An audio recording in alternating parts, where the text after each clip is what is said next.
Jadi semua sekolah akan dapat akses kepada guru yang paling baik di bidang-bidang yang sulit. Yang sangat sulit selalu adalah apalagi di gunung-gunung, pulau terpencil. Jangankan itu, saya yakin di pinggir Jakarta ini juga masih banyak sekolah yang tidak punya guru-guru yang menguasai pelajaran-pelajaran yang susah. Sekarang dari tempat studio yang terpusat bisa ngajar, bisa diterima oleh 330.000 sekolah.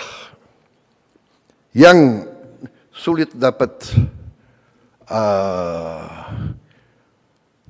internet, wifi, sekarang sudah ada teknologi sangat murah bisa kita pasang di tiap sekolah. Tidak terlalu mahal. Starlink mungkin masih agak mahal untuk bayar tiap bulan. Tapi sudah ada teknologi yang lebih murah.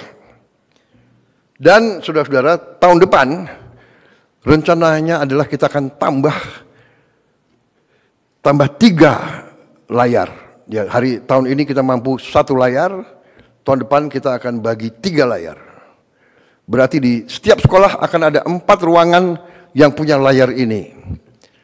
Mudah-mudahan tahun 2007 kita bisa tambah lagi 2 layar lagi. Jadi 6 kelas tiap sekolah bisa punya layar. Jadi semua anak-anak kita mendapat akses kepada pengetahuan yang terbaik, terkini, dengan animasi dan dukungan yang terbaik. Saya dapat laporan dari Mendikdasmen bahwa antusiasme anak-anak sekarang meningkat untuk sekolah. Ya, selain MBG, dia juga pelajarannya juga menarik. Ini saya kira penting karena fokus kita tidak boleh, kita harus fokus kepada investasi paling penting bagi rakyat kita, investasi kepada anak-anak kita, sumber daya manusia kita. Saya juga perhatikan waktu saya keliling, saya cek anak-anak kita mungkin karena kurang biaya, dia menghemat kertas. Dia menulis tulisannya sangat kecil. Saya minta ditinjau kembali Menteri Dikdasmen, ya. Saya kira perlu kembali ada pelajaran menulis. Menulis dengan baik. Menulis halus dan menulis, tapi sebetulnya tulisannya harus besar. Ya. Menteri Keuangan kalau perlu kita bagi buku-buku sekolah yang besar-besar, tulisannya harus besar, anak-anak harus dididik nulis besar. Saya khawatir kalau dia nulisnya sangat kecil, ujungnya nanti dia harus pakai kacamata semua. Ini masalah kecil tapi mendasar, ya.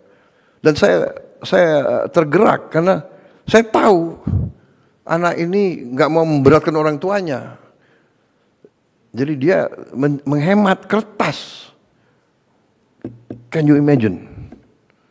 Ya, jadi saudara-saudara, hal-hal seperti ini. Yang terakhir, ini masih dalam konsep rencana. Ada yang mengatakan, ya sekarang ada sekolah rakyat untuk desil 1-2. Bagaimana untuk desil 3-4-5? Ya, mereka tidak miskin ekstrem, tapi mereka juga susah. Mereka harus dapat akses kepada pendidikan yang seperti ini. Ini sedang saya susun. Saya minta Dikti sama Dikdasmen, mungkin dibantu oleh kementerian lain juga, menyusun suatu satgas khusus untuk mempelajari kita membangun sekolah terintegrasi di setiap kecamatan. Berarti kita mungkin harus bangun 7.000 sekolah terintegrasi ini. Maksudnya, sekarang SD, SMP, SMA atau SMK terpisah.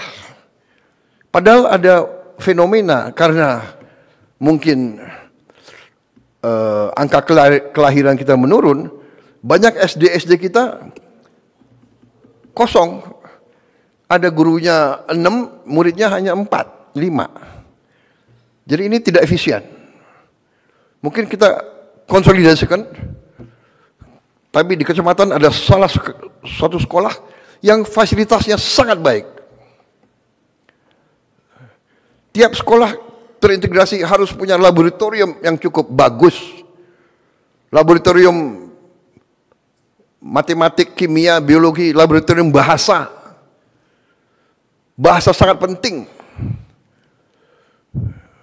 Lapangan kerja. Orang Filipina banyak diterima di mana-mana karena dia bisa bahasa Inggris. Kita diminta. Jutaan tenaga kita diminta. Di Eropa minta pekerja hotel, kafe, restoran. Dia minta 1 juta tiap tahun. Kepala-kepala negara, pemerintah dari Eropa nanya ke saya, can you send? Hotel-hotel dia sekarang nggak ada yang kerja. Restoran-restoran kewalahan. Rakyat mereka tidak mau kerja sebagai pelayan. Dan mereka terkesan katanya orang Indonesia ramah-ramah. Ya, berarti kita harus didik mereka bahasa. Ada yang bahasa Inggris, mungkin paling banyak di Eropa. Mungkin juga kita didik bahasa Arab, bahasa